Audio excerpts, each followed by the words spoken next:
only state facts here at Melody Reports. Hello everybody, welcome back to another Melody Reports reaction. We are here late tonight, that's why my voice is kind of like low-ish than like other videos. But after 6 full listens, please take that into consideration to talk about our pop princess here, TATE'S, as I said I would, none other than Tate Mcrae's debut album, I Used to Think I Could Fly. I've lost count as to how many Tate Mcrae reactions I've done on this channel. I will link them down all below. Shout out to all the TATE'S out there. You guys showed me so much love and actually told me how to address you guys. So that's what we're doing here now. And I told you that I will be reacting to the album, but like I can't go through like a live reaction because copyright. So we'll be going through an album review track by track as if we're talking as friends. If I talk more with my hands, that's how I talk with my friends. Now, of course, I have some Tate Mcrae songs in my playlist down below, my 2022 favorites playlist, and we'll figure out here which other ones are going in that playlist. It's a Spotify album music playlist of my favorite songs of the year thus far. And of course, please don't forget to like, comment, share, and subscribe for more Tate Mcrae reactions and other reactions that I know you'll love and enjoy coming very soon. And of course, if you want to talk to me about Tate, this album, any of the songs, more than happy to. You can find me on Instagram and Twitter and TikTok at Melody Reports. Now let's get into it. Transition. Okay, so let's start off. I'm gonna go through track by track, give my thoughts. You guys, I took notes for you guys because I'm like, we're friends here and I love you guys for subscribing. So it's like, let me know in the comments below your thoughts live as we're going through each track because I would love to know what you think. My friends and I have been like dissecting each track. We're obsessed Tate. I cannot wait for the new tour whenever that is. Hopefully that is soon after your Shawn Mendes tour. But let's get into it. The first one, Question Mark, you know, the classic, the hit, the Grammy Award win, the soon to be Grammy hit. I'm kidding, but you know, I think it's cool, like a cool VM, her like throwing the title in there, and then boom, we go into the second track, which is Don't Come Back. You know, we know this is gonna be the next single because it is a damn bop. Okay, bop be Anna in this house. And we have to talk about, I love like the ukulele vibe, the guitar vibe that we've seen like Polo G use, Kid Laroi use. I just love that. And then it goes into like this trap-ish beat, just like the classic as you can hear in the song. I love it. And then, you know, I'm listening to it, I'm like, there is a sample of something in here. It's an interpolation of Nelly's Ride With Me. You guys, the way I was listening so closely, I'm like, hello, what is this? And then, you know, Nelly also samples a song in that. And then it's the DeBarge's song, I Like It, you know, classic song that I'm like, okay, so many songwriters on this. And then I realized interpolation sample, but bop. I love this song. And when I saw that it's on New Music Friday, I'm like, okay, let's go. I just love it. Like, she starts off with the hype right here. Then we go into track number 3, I'm So Gone. Tate's like, no stopping here, Melody. Buckle the F up. We're in for a ride. Again, I like, it's like a simple beat with the snaps. Again, like, it's the percussion and the snaps that I'm like, Tate doesn't have to go so overboard because her vocals and her songwriting always carry the song. Like, just like any other song that any other artist does, but hers is special. Like, you just know it's a Tate Mcrae song, and this is a perfect example of that. And then she really reads the guy to filth in this song. I was like, okay, when she says, never left your dad's basement, now you're mad that I made it, don't be calling my name when I'm so gone, I hope that you hate it. I'm like, okay, I was like, read him to filth. And then another thing that came to my mind, like the guitar was reminding me of like MGK-esque song, but like, you know, everyone is influenced by everything. So that's what it reminded me of. I was like, read him to filth. Who is this man? Who is hating Tate Mcrae? If you hear the car in the back, I'm so sorry. Who is hurting our girl? I do not know, but we're continuing on. Okay, track number 4, What Would You Do? I have reacted to that down below. I will link that. You guys gotta watch it there. Full song reaction. I got you guys. Same with Chaotic for track 5. Boom, down there or somewhere here in this video. You will see it. Show some love because I know you guys always do.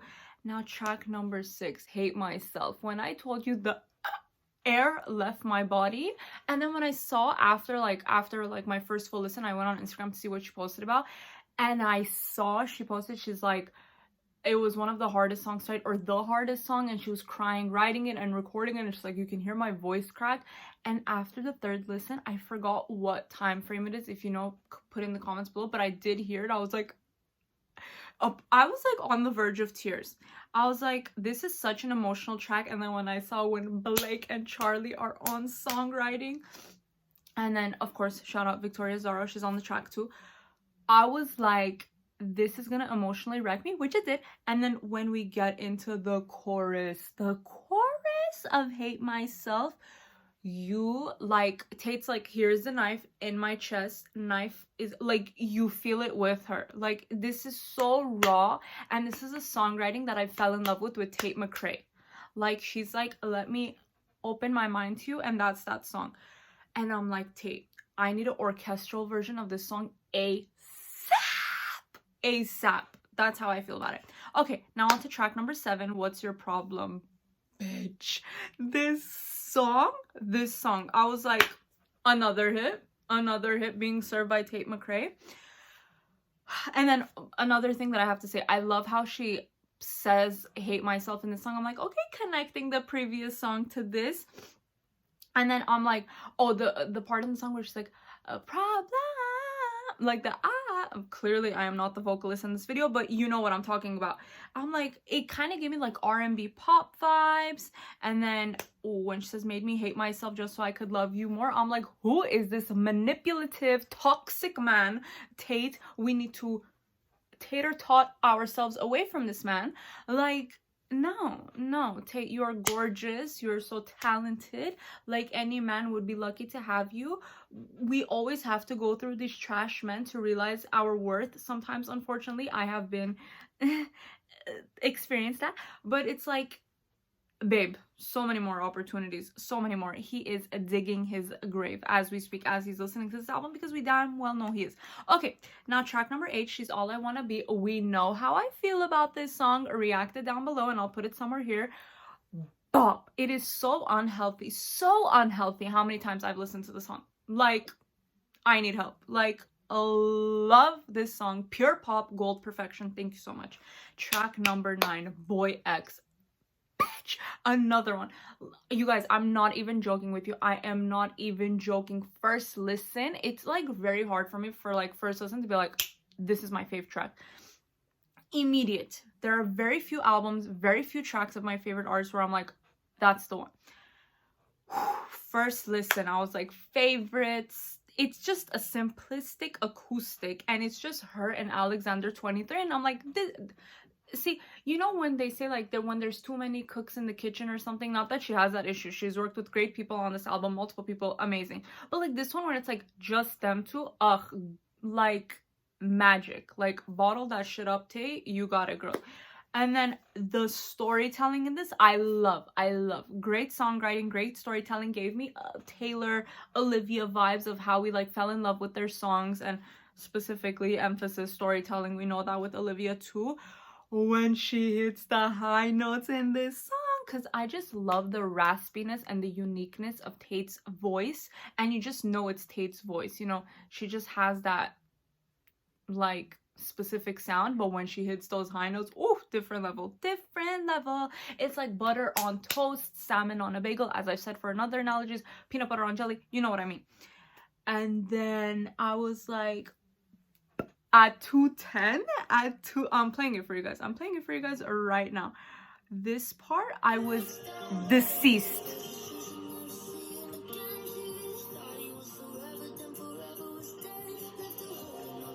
That, like, obviously I can't play all of it for copyright, but like when she says he was forever, then forever was dead, left her holding up the pieces of her heart by a thread, he left her there to die. I was like, wig is off. That's how shook I was.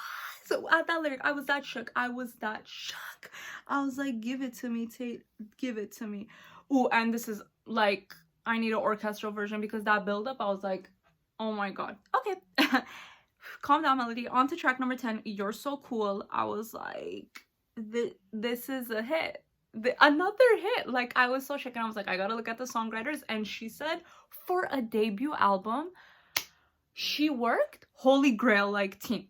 You guys, Louis Bell on production. Louis Bell has incredible songwriting credits from Post Malone, top tier, and just about 5 Seconds of Summer, just like any hit that you can think of, I believe Maroon 5 as well, he has just worked on them. Tate Mcrae, oh my god, queen of songwriting from Maroon 5. Any one of your favorite pop artists, I'm like 85% sure Tate Mcrae has been a co-songwriter on it.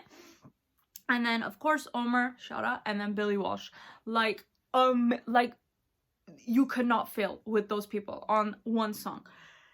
Whew, okay, so anyways, this is perfect, but I feel like the chorus could have gone a little bit harder, like how She's All I Want to Be or What Would You Do. But again, it's amazing, it's perfect. But like if she ever does like an alt version of this, oof, would love it like that. But chef's kiss, I would love to see this live. Track number 11, Feel Like Shit. We know how this is. She's amazing. I don't think I reacted to this song. I honestly have lost track. But like iconic, amazing. We know this classic Tate track.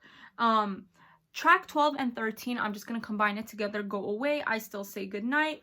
Okay, again, Go Away and the last song, I Still Say Goodnight. A good way to like put the wave of like, we're finishing this up. She's like, okay, night night Melody. It's just another peek into her mind. The introspective songwriting where we're like, whoa, this really showcases her abilities to be like, okay, you got the classic pop hits, you got the sad crying hits, but with a pop flair. But this is me, raw, emotional songwriting that for a debut studio album is mind-boggling how good she is. How good she is. And we have to remember how she was discovered, how she built herself up as an artist from her EPs, from her singles, from her visuals, from her music videos to where she is today with this debut album. And you see that towards the end of this album, like incredible, like all the puzzle pieces coming together. And then the way she says crash in the song, specifically the word crash, I'm like, okay, Billy vibes. And then the last song, you guys, I did not even know that she worked with Phineas. The whole time I'm listening to it, I'm like, okay, this is giving me Billy vibes, like either collab with her or something, because I'm obsessed, love. And then when I saw Phineas on the production, I'm like, makes sense. But gorgeous song as well. Like if you're a fan of Billy, if not, what are you doing? But great, I love it.